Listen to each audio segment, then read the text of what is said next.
got spurts where, we were very in tune, we was locked in.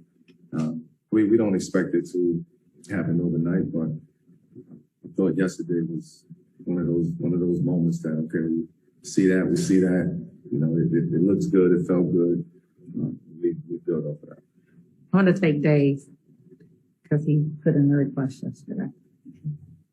Hey, Melo, has there been any teams that stand out over your 18 seasons coming into this one where you recall like getting better as the year went on? And do you remember what the ingredients that led to that, the improvement over the course of the year?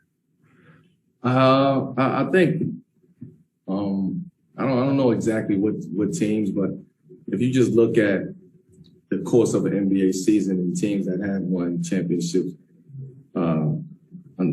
unless you were the Warriors when they were 7-2 and 10, everybody had to figure it out, starting a certain way, go through the nuances of the season, ups and downs of the season, and then you find your groove. And I think we have figured out much quicker than people are giving us credit for. But that's on us. That's something we take that challenge. That's something we know. That's something we talk about. Even though it's preseason and we lost some games, that's definitely something that we talk about. How do we speed that process up without cheating? And I think we're very aware when it comes to it. And just to follow, when we first spoke to you after you signed with the Lakers, you told us that you were kind of looking forward in a strange way to the struggles because you want to kind of see what you guys are like when the chips are down. Is any part of that from your experience talking to your peers and your friends in the league who have been on teams that have ultimately, gotten the championship at the end of the year, and you may be talking to them in March and they're like, man, stuff's going sideways, and then you realize that they found something, within that locker room to figure it out. And, No, you just see it. You observe it. You watch. We all watch the games. We all watch the season and see how it goes or how's it going. And you see it. I mean, there's not much that, internally in the NBA and that we don't know, that we haven't figured out, or we haven't seen, or we haven't heard. So in a lot of cases, no one has to tell you that. You just watch and you see. You see the ups and downs of a season, everybody's season. And it comes to a point where a lot of things have to, go accordingly. You have to be healthy.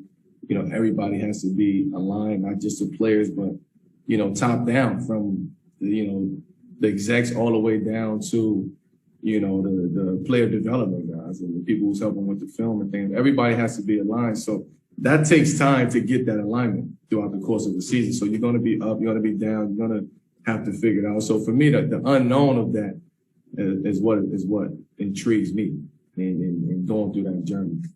We're going to go Dan, and then we'll finish up with Bill. I don't want to misquote you. I think you said that you kind of have come to peace with the fact that at this stage your career might be coming off the bench. I'm curious, is there challenges would the preference be just to kind of know one way or the other, or is there challenges to maybe yo-yoing back and forth? This team has so many different ways. You just gotta adapt. You gotta just be willing to adapt. I think, by the time game one is here, we would know. Like I would know, everybody would know kind of what their situation is, what they're going with. But right now, we're just playing. I mean, I don't know I don't know. I know what I have to do. Sure. I know whether I'm starting coming up. I know what I have to do. Is there value in a group? You said like knowing on day one, kind of having that stuff defined. Do you think there's value in that? I think so. For some people, they need it. For some people, they don't. You just got to be ready for it. They say when your numbers go, you got to be ready. But for me, I don't. It's kind of hard to think about that at this point. But no, you played with Russ at kind of a different stage in his career when he was so entrenched in Oklahoma City and so much was kind of built around him, just sort of institutionally. How have you seen him maybe adapt over the years since then? There's been a few different places, and now here playing with LeBron, who's sort of the anchor of everything here. How have you seen him adapt, if at all, whether it's mentally or on the floor, since when It's different. And in OKC, it was his show, and he was the anchor of that think we, did a great job of putting this group together so that everybody can kind of be their own anchor within what we're trying to accomplish. I mean, we all know LeBron, we all know AD, but everybody else, we have to be anchors too, in order for this to work. So Russ have to be who Russ is, him coming here, him coming home, and that's always a different feeling.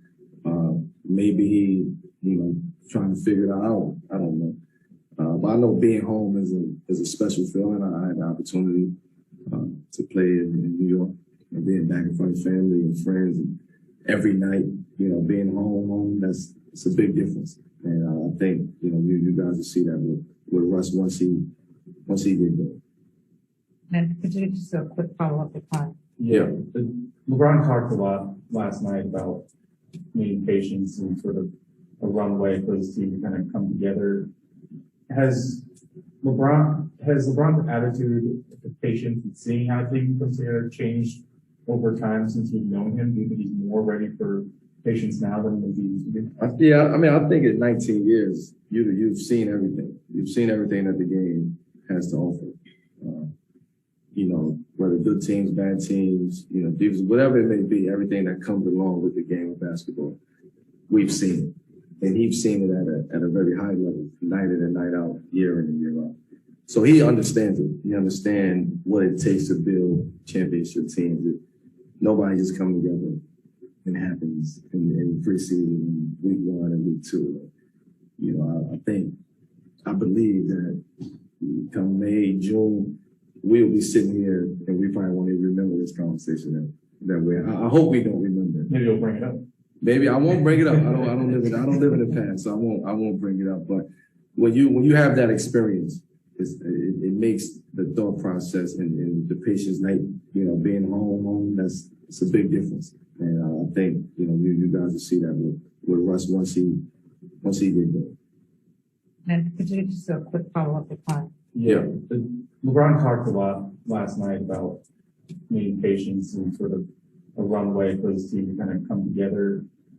Has LeBron's attitude of patience and seeing how a team comes together changed over time since you've known him? Do you think he's more ready for patience now than maybe he used to be? Yeah, I mean, I think in 19 years, you've seen everything. You've seen everything that the game has to offer. Whether good teams, bad teams, defense, whatever it may be, everything that comes along with the game of basketball, we've seen it. And he's seen it at a very high level, night in and night out, year in and year out. So he understands it. He understands what it takes to build championship teams. Nobody just come together and happens in preseason, week 1 and week 2. I believe that come May, June, we'll be sitting here and we probably won't even remember this conversation that way. I hope we don't remember it. Maybe you'll bring it up. Maybe I won't bring it up. I don't live in the past, so I won't bring it up. But when you have that experience, it makes the thought process and the patience